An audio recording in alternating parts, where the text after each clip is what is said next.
It's interesting how John McCarthy, the inspirational leader of the Ghost Project, saw something back in 2018 that many people still do not see. He recorded a super interesting video on Twitter, and here's how it goes. I'd like to talk about the war that we're all engaged in, whether you see it as a war or not. It is in fact a war. Banks have declared war on us by denying us the ability to use credit cards to purchase crypto. The government has declared war on us. The SEC is trying to abscond with crypto as if it were securities, which it is not. We're in war. What can you do? What can we do? Take action. Write your congressman. It sounds silly, but while they are still in power, make the bastards work. Go into your bank and demand that they allow you to take fiat currency from your crypto accounts and deposit in the bank. If they say no, say, can you recommend a bank that would? Demand the credit card companies accept payment for crypto. Believe me, they're still in business. If people start abandoning writing letters, walking into banks, and more importantly, writing the Security and Exchange Commission and demand that they leave us alone, because we are not a security. We are coins, we are currency. They are frightened of us. Please do something. Thank you. And what did we do? We did almost nothing. There's a super tiny list of companies who are trying to clarify things, sometimes even sue the SEC for unlawful behavior and unlawful treatment of crypto. These companies are Coinbase, XRP, Consensus, trying to clarify what crypto is at this point of time, whether Ethereum is a security or a commodity, therefore trying to get the actual definition of a security, or an actual definition of why crypto is a security based on what the SEC is trying to go after. Terra Luna, before its collapse, tried to sue the SEC as well. However, outside of these projects, there are very, very few projects or very few people who are trying to do anything about justifying crypto as an asset class, crypto as a commodity, crypto as something that should exist and should be a competition to the existing financial system. Yes, in theory, cryptocurrencies and blockchain technology in general is able to solve certain problems that are currently being solved by the global financial system. However, let's look at the reality of the situation. These are the top 10 crypto projects out there where Bitcoin and Ethereum are decentralized. But Tether, BNB, Solana, Circle USDC, XRP, those are centralized projects. Toncoin, we do not know yet. Dogecoin is decentralized. Cardano is decentralized. Apparently, there has been a research paper that just came out talking about how Cardano is the most decentralized project at the moment. Let's assume Cardano is thus decentralized.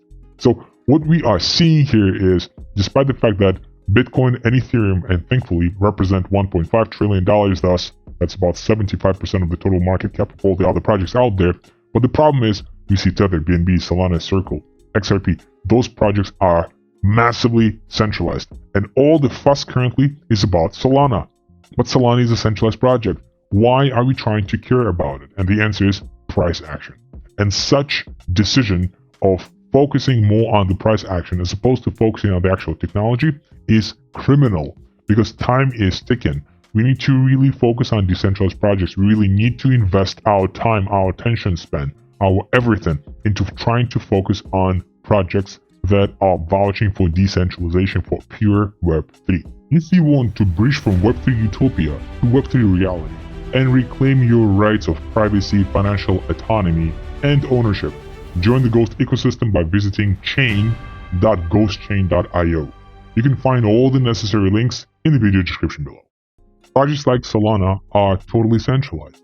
And yes, you can make some money by trading Solana. Great. You can also make money by trading Nvidia. You can also make money by trading Microsoft and the rest of the Magnificent Seven. The whole point of cryptocurrency, the whole point of Web3 is to bring decentralization. We are not here for the price action. Price action is just a feature of the space. We are in Web3 because we need to take our power back, and we still can. Before CBDC, even after CBDC is launched, we'll still have enough power in order to maintain our more or less independence. But that requires all of us, all the users, to do as much as we can to really make Web3 and crypto space essentially the leading space. It does not mean that it's all about the investments and, let's invest $1 million, let's invest all your savings, sell a house, and get out of the financial system and put all your money into Bitcoin.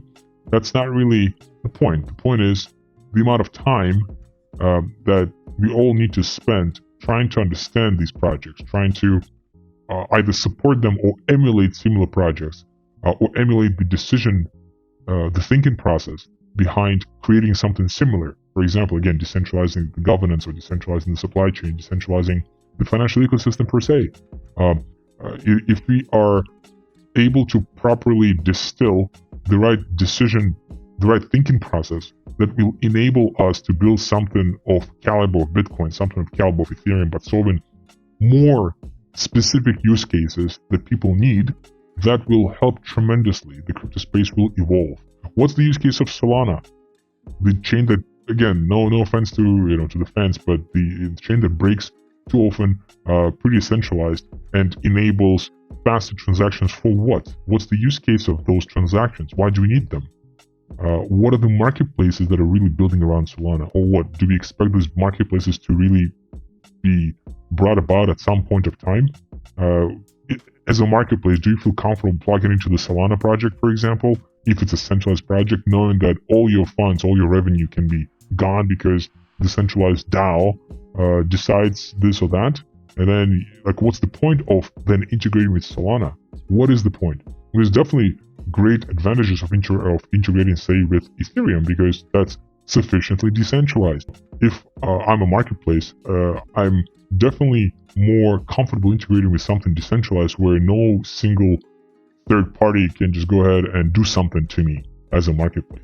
I can define what smart contracts to launch. I can define what rights, what authorities to give to the smart contracts, to the users who are interacting with those. And I can essentially play around with certain features, with certain data points on the user interface. So it's so much more free. It gives me the tools. While with Solana, can I really have these tools? Again, I'm picking on Solana here, but it really applies to all the other centralized projects as well that have significant price action.